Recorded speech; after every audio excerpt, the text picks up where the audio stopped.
आज के इस वीडियो में हम ओमेल को जीमेल से कंपेयर करने वाले हैं। इन दोनों वेब टूल में कौन सा वेब टूल बेहतर है और किस में ज़्यादा फीचर है। उससे पहले हम नए यूजर को बताना चाहते हैं कि ये दोनों वेब टूल का इस्तेमाल ईमेल को भेजने और प्राप्त करने के लिए किया जाता है। यानी इस वेब टूल की मदद से डेटा या संदेश को एक यूजर के डिवाइस से दूसरे यूजर के डिवाइस में सेंड और रिसीव किया जाता है। जीमेल गूगल का प्रोडक्ट है और यह 1 अप्रैल 2004 को लॉन्च हुआ था। यानी जीमेल को लॉन्च हुए लगभग 19 वर्ष होने वाला है। वहीं ओमेल ओनपैसिव का प्रोडक्ट है जो 24 नवंबर 2022 को लॉन्च हुआ था। यानी ओमेल को लॉन्च हुए मात्र 3 महीना हो रहा है। अब हम आपके सामने स्क्रीन पर ओमेल और जीमेल दोनों का इंटरफेस दिखाएंगे और दोनों के फीचर के बारे में बात करेंगे। जीमेल का इंटरफेस कुछ इस तरह से दिखता है और ओमेल का इंटरफेस कुछ इस तरह से दिखता है।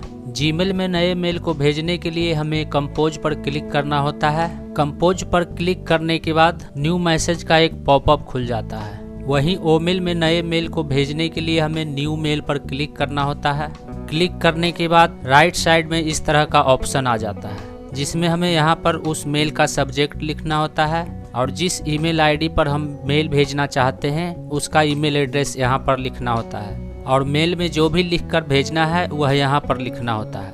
वहीं जीमेल में पहले जिस ईमेल आईडी पर मेल भेजना होता है उसे लिखना होता है। उसके बाद उस मेल का सब्जेक्ट लिखना होता है और मेल में जो कुछ भी लिखना है वह यहाँ पर लिखना होता है। अब हम जीमेल से एक मेल ओमेल पर भेजते हैं और ओमेल से एक मेल जीमेल पर भेजते हैं और देखते हैं कि किस मेल को रिसीव होने में कितना समय लगता है। तो सबसे पहले हम जीमेल में एक मेल टाइप कर लेते हैं। यहाँ पर मैं इस ओमेल का मेल एड्रेस लिख देता हूँ। तो जीमेल में मैंने ओमेल का ईमेल एड्रेस लिख दिया है और सब्जेक्ट में मैं 1 2 3 4 5 दे देता हूँ और मेल में मैं ऐसे ही कुछ लिख देता हूँ।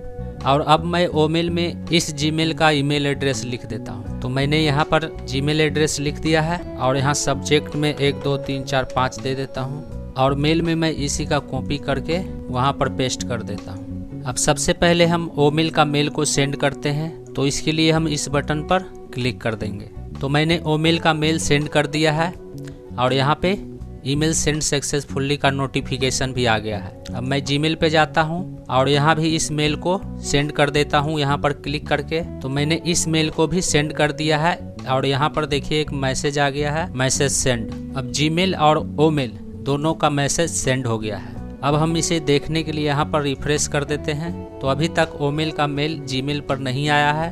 अब हम ओमेल में जाते हैं और यहाँ से इस पेज को रिफ्रेश कर देते हैं। तो यहाँ पर आप देख सकते हैं जीमेल का मैसेज ओमेल पर आ गया है। इसे मैं यहाँ से क्लिक कर देता हूँ तो यहाँ पर देखिए लिखा हुआ आ गया है, हाय आई एम मंटन। अब हम फिर से जीमेल पर चलते हैं और देखते हैं ओमेल का मैसेज जीमेल पर आया है या नहीं। इस पेज को हम फिर से रिफ्रेश कर देते हैं लेकिन अभी तक ओमेल का मैसेज जीमेल पर नहीं आया है। यानी जीमेल अकाउंट से ओमेल पर मेल सेंड करने पर मेल तुरंत सेंड हो जाता है, लेकिन ओमेल अकाउंट से जीमेल पर मेल सेंड करने पर अभी तक नहीं पहुंचा है। ओमेल में AI टेक्नोलॉजी का इस्तेमाल किया गया है जिससे आप इसमें किसी भी मेल को बोलकर या पढ़कर भी लिख सकते हैं, लेकिन जीमेल में बोलकर या पढ़कर टाइप करने की व्यवस्था नहीं है।